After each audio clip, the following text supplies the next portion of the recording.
I'm Deb Oraz, and I'm a licensed clinical nutritionist, and I help clients to regain energy, prevent chronic disease, and lose weight. And I do this through helping them to adopt personalized nutrition care plans. And this week, what I wrote about from my blog is how to boost your metabolism with some vitamins and minerals. So first off, just a little bit about vitamins and minerals. Vitamins and minerals are the micronutrients in our diet. We eat macronutrients, right, which are proteins and carbs and fats. And I like to talk about this as an analogy of a brick house. So if you think of the bricks, these big building blocks, those are the macronutrients in our diet. Those are the protein and the carbs and the fats. And then the micronutrients are the smaller pieces. Those are what kind of maybe you could think of as holding the bricks together.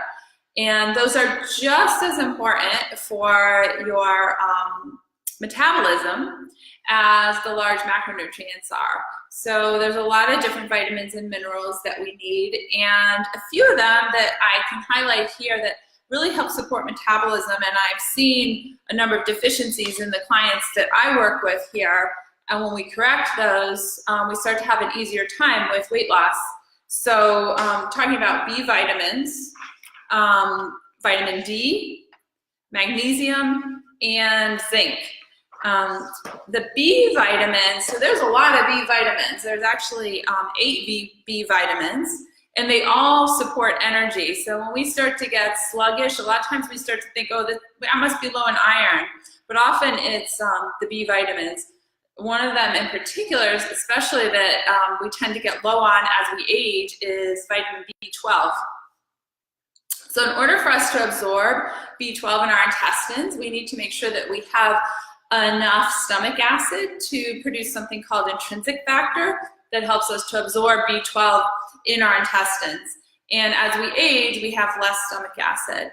So it's often that as we get older, we can get low in vitamin B12. So that's something that we want to think about if we're struggling with our metabolism and we're maybe getting older.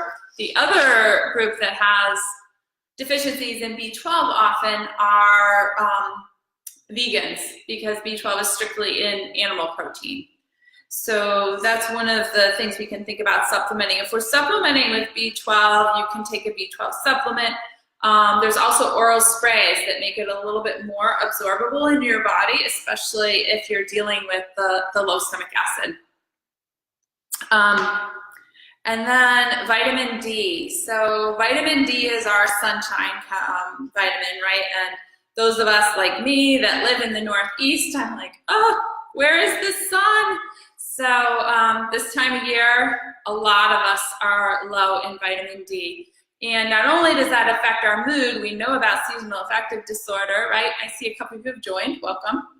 But it also affects our metabolism. It affects our bone health as well. So it's good to get measured for your vitamin D level, because vitamin D is a fat-soluble vitamin. And whenever you have a fat-soluble vitamin, this means that the vitamin can get built up in the fat stores in your body. If it's not a fat-soluble vitamin, right, we can just excrete it in our urine. But the fat-soluble vitamins can build up in our system. So vitamin D is one that you should get measured. And if you're low, you're going to want to supplement on that, not only for the mental health reasons, but to support your metabolism. And the way it does this is it affects our insulin sensitivity. And a lot of us can maybe, we've dealt with weight gain, and we've dealt with eating a lot of sugar over our lifetime. We start to worry about insulin sensitivity. What happens is that the vitamin D helps to keep inflammation down in the pancreas, in the beta cells that are producing insulin, and that increases our insulin sensitivity. So that's how vitamin D is supporting our metabolism. If you're thinking of food sources, some good food sources are like my personal favorite, salmon, so cold water fish. And also for salmon, if you can get the wild-caught version, that's going to be higher in vitamin D than the farm-raised version. Another of the minerals, so we did the vitamins, vitamin B and vitamin D. I was highlighting the two minerals I wanted to highlight for metabolism are magnesium and zinc. And magnesium is often low. About half of the US population is low in magnesium in their diet.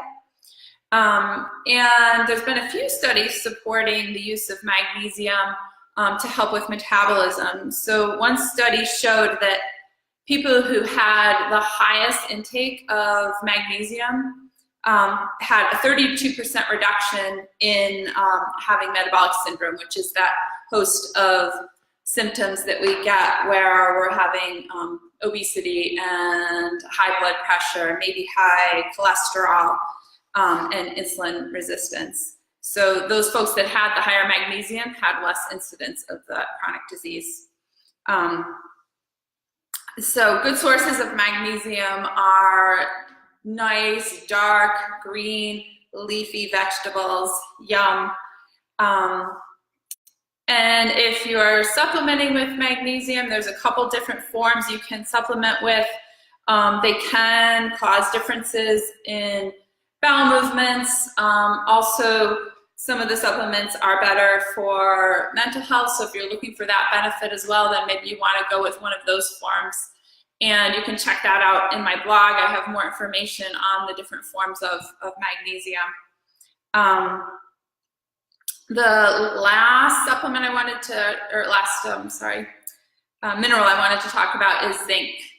And zinc, so probably you can think about zinc when you were, if you've ever been sick and you've taken those zinc lozenges, right? Well, there's a reason why, because zinc is related to our immune system and to a lot of different enzymes in the body. And those enzymes will help not just with our immunity, but also with processing our food. And zinc is in red meat, whole grains, and legumes.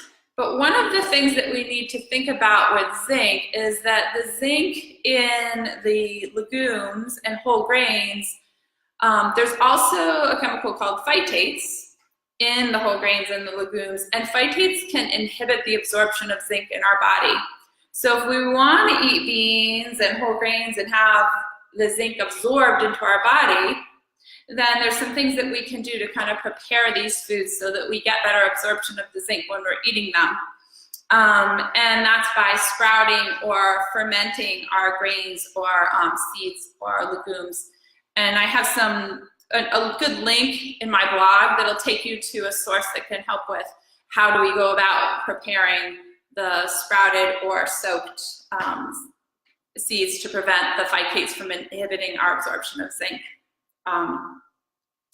But these are just a few of the different vitamin or mineral deficiencies that can impact your metabolism. All of our vitamins and minerals are going to impact us in one way or another. Sometimes what I do with clients when we're working on various different issues, it could be metabolism, but it could be other things that we're working on nutritionally as well. We'll do a micronutrient test, and that's a great way to see what the status is of your micronutrients in your blood cells. And I like to look at that because we can analyze the diet and see what we're taking in, but just because we're eating the right vitamins and minerals and in the right quantities doesn't mean that our body's absorbing it. And when we do the test, we can look and we can see, is your body absorbing it? Is your digestive tract working efficiently in absorbing these vitamins and minerals and then making them available to your body's processes? So that's one of the ways that we, when I work one-on-one with clients, that we take a look at supporting their metabolism and their health through their testing for micronutrient status. If you have any questions on metabolism, go ahead, feel free to jot them down in the comments section, and I will be checking in later and responding to any questions or comments. Thanks for tuning in. Bye now.